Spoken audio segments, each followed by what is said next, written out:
پری چہرہ نسیم بانو۔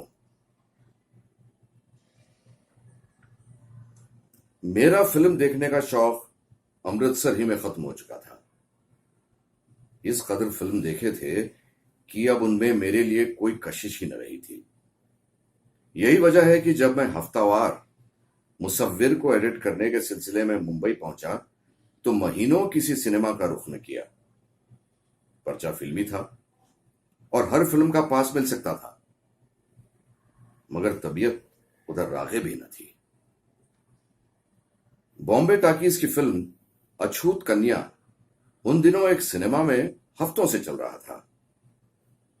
جب اس کی نمائش کا 22واں ہفتہ شروع ہوا تو میں نے سوچا، اس فلم میں کیا ہے جو اتنی دیر سے چل رہا ہے، اسے دیکھنا چاہیے۔ بمبئی میں یہ میرا پہلا فلم تھا۔ میں نے اس میں پہلی مرتبہ اشوک کمار اور دیویکا رانی کو دیکھا۔ اشوک کمار کا ایکٹنگ خام تھا، مگر دیویکا رانی کا کام بہت مزہ ہوا تھا۔ فلم مجموعی طور پر کامیاب تھا۔ ایک خاص بات جو میں نے نوٹ کی یہ تھی کہ اس میں سخونیہ پن نہیں تھا۔ ایک سیدھی سادی کہانی تھی جو بڑے صاف ستھرے انداز میں پیش کی گئی تھی۔ میں نے اب گاہے گاہے فلم دیکھنا شروع کر دیے۔ ان دنوں ایکٹریسوں میں ایک ایکٹریس نسیم بانو خاص مشہور تھی۔ اس کی خوبصورتی کا بہت چرچا تھا۔ اشتہاروں میں اسے پری چہرہ نسیم کہا جاتا تھا۔ میں نے اپنے ہی اخبار میں اس کے کئی فوٹو دیکھے تھے۔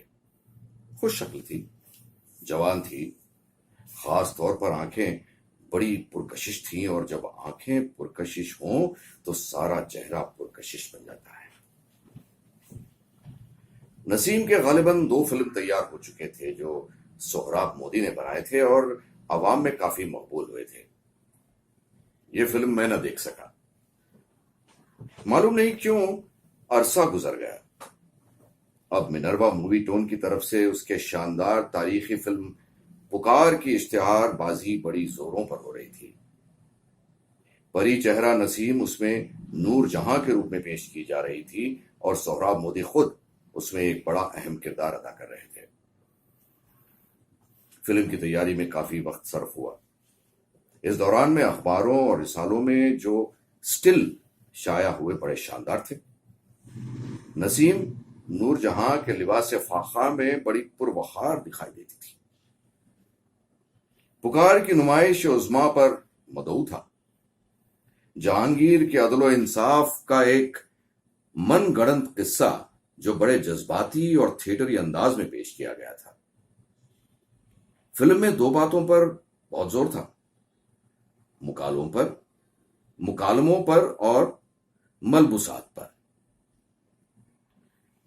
مکالمے وہ غیر فطری اور تھیٹری تھے، لیکن بہت زوردار اور پرشکوہ تھے، جو سننے والوں پر اثر انداز ہوتے تھے۔ چونکہ ایسا فلم اس سے پہلے نہیں بنا تھا، اس لیے سہراب مودی کا پکار سونے کی کان ثابت ہونے کے علاوہ ہندوستان صنعت فلم سازی میں ایک انقلاب پیدا کرنے کا موجب ہوا۔ نسیم کی اداکاری کمزور تھی، لیکن اس کی کمزوری کو اس کے خداداد حسن اور نور جہاں کے لباس نے، جو اس پر خوب لستا تھا، اپنے انداز چھپا لیے تھے۔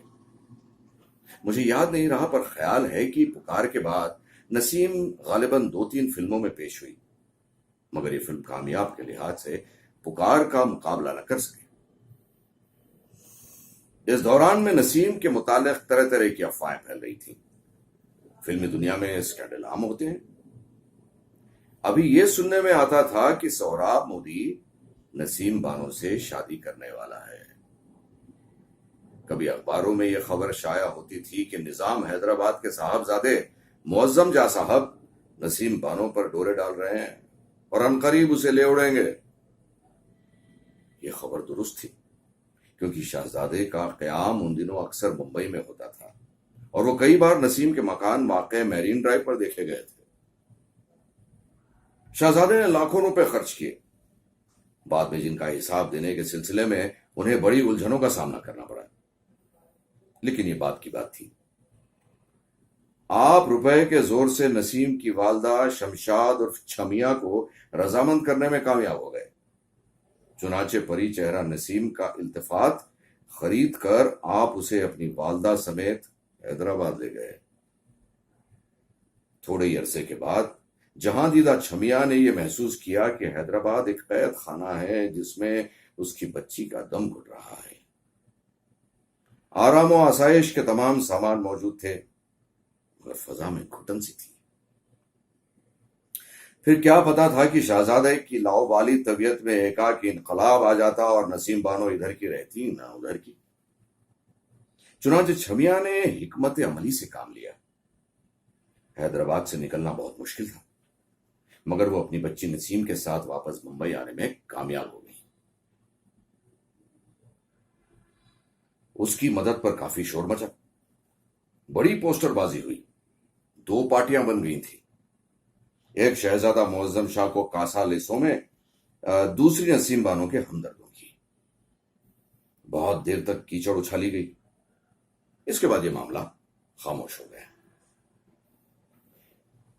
میں اب فلمی دنیا میں داخل ہو چکا تھا.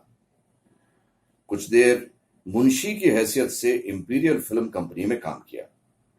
یعنی ڈائریکٹروں کے حکم کے مطابق الٹی سیدھی زبان میں فلموں کے مکالمے لکھتا رہا. 60 روپے ماہوار پر. 60 روپے ماہوار پر. ترقی کی تو ہندوستان سینیٹون میں سیٹھ نانو بھائی دیسائی کے یہاں 100 روپے ماہوار پر ملازم ہو گیا. یہاں میں نے اپنی پہلی فلمی کہانی مڈ کے عنوان سے لکھی. اس کا عرف اپنی نگریا تھا. کہنا یہ ہے کہ فلمی حلقے اب میرے نام سے واقف ہو چکے تھے. اس دوران میں اعلان نظروں سے گزرا کہ کوئی صاحب احسان ہیں جو انہوں نے ایک film company Taj Mahal pictures کے نام سے قائم کی ہے. پہلا فلم اجالا ہوگا جس کی ہیروئن پری چہرہ نسیم بانو ہے. اس فلم کے بنانے والوں میں 2 مشہور ہستیاں تھیں. پکار کا مصنف کمال امروہی اور پکار ہی کا پبلسٹی مینیجر ایم اے مغنی. فلم کی تیاری کے دوران میں کئی جھگڑے کھڑے کیے گئے. امیر حیدر کمال امروہی اور ایم اے مغنی کی کئی بار آپس میں چخ ہوئی. یہ دونوں حضرات غالباً عدالت تک بھی پہنچے مگر اجالا انجام کار مکمل ہو گئی. کہانی معمولی تھی، موسیقی کمزور تھی، ڈائریکشن میں کوئی دم نہ تھا. چنانچہ یہ فلم کوئی کامیاب نہ ہوا اور احسان صاحب کو کافی خسارہ اٹھانا پڑا. نتیجہ یہ ہوا کہ ان کو اپنا کاروبار بند کرنا پڑا. مگر اس کاروبار میں وہ اپنا دل نسیم بانو کو دے بیٹھے. احسان صاحب کے لیے نسیم اجنبی نہیں تھی. ان کے والد خان بہادر محمد سلیمان چیف انجینئر نسیم کی والدہ عرف چھمیا کے پرستار تھے. بلکہ یوں کہیے کہ ایک لحاظ سے ان کی دوسری بیوی تھی. احسان صاحب کو یقیناً نسیم سے ملنے کا اتفاق ہوا ہوگا. فلم کی تیاری کے دوران میں تو خیر وہ نسیم کے بالکل قریب رہے تھے، لیکن لوگوں کا بیان ہے کہ احسان اپنی جھیمپو اور شرمیلی طبیعت کے باعث نسیم سے پوری طرح کھل نہیں سکے تھے.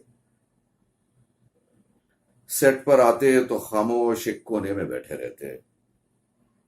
نسیم سے بہت کم بات کرتے. کچھ بھی ہو آپ اپنے مقصد میں کامیاب ہو گئے، کیونکہ ایک دن ہم نے سنا کہ پری چہرہ نسیم نے مسٹر احسان سے دلی میں شادی کر لی ہے اور یہ ارادہ ظاہر کیا ہے کہ وہ اب فلموں میں کام نہیں کریں گی. نسیم بانو کے پرستاروں کے لیے یہ خبر بڑی افسوسناک تھی. اس کے حسن کا جلوہ کیونکہ صرف ایک آدمی کے لیے وقف ہو گیا تھا. احسان اور نسیم کا عشق تمام مراحل طے کر کے شادی کی منزل تک کیسے پہنچا مجھے اس کا علم نہیں، لیکن اس سلسلے میں اشوک کمار کا بیان بہت دلچسپ ہے. اشوک ایک صاحب کیپٹن صدیقی کا دوست تھا. یہ مسٹر احسان کے قریبی عزیز تھے. اجالا میں انہوں نے کافی پیسہ لگایا تھا. اشوک قریب قریب ہر روز کیپٹن صدیقی کے یہاں جایا کرتا تھا. کچھ دنوں سے وہ محسوس کر رہا تھا کہ کیپٹن صاحب کے گھر کی فضا بدلی ہوئی ہے. شروع میں تو وہ کچھ سمجھ نہ سکا، لیکن ایک دن اس کی ناک نے محسوس کیا کہ ہوا میں بہت ہی عمدہ سینٹ کی خوشبو بسی ہوئی ہے. اشوک نے از راہ مزاح کیپٹن صدیقی سے اس خوشبو کے ماخذ کے بارے میں پوچھا، لیکن وہ بول کر گئے. ایک دن جب اشوک صدیقی صاحب کے گھر گیا تو وہ موجود نہیں تھے، لیکن وہ خوشبو موجود تھی. بڑی لطیف لیکن بڑی شریر. اشوک نے سونگ سونگ کر ناک کے ذریعے سے معلوم کر لیا کہ وہ اوپر کی منزل سے آ رہی ہے. سیڑھیاں طے کر کے وہ اوپر پہنچا. کمرے کے کیواڑ تھوڑے سے کھلے تھے. اشوک نے جھانک کر دیکھا. نسیم بانو پلنگ پر لیٹی تھی اور اس کے پہلو میں ایک صاحب بیٹھے اس سے ہولے ہولے باتیں کر رہے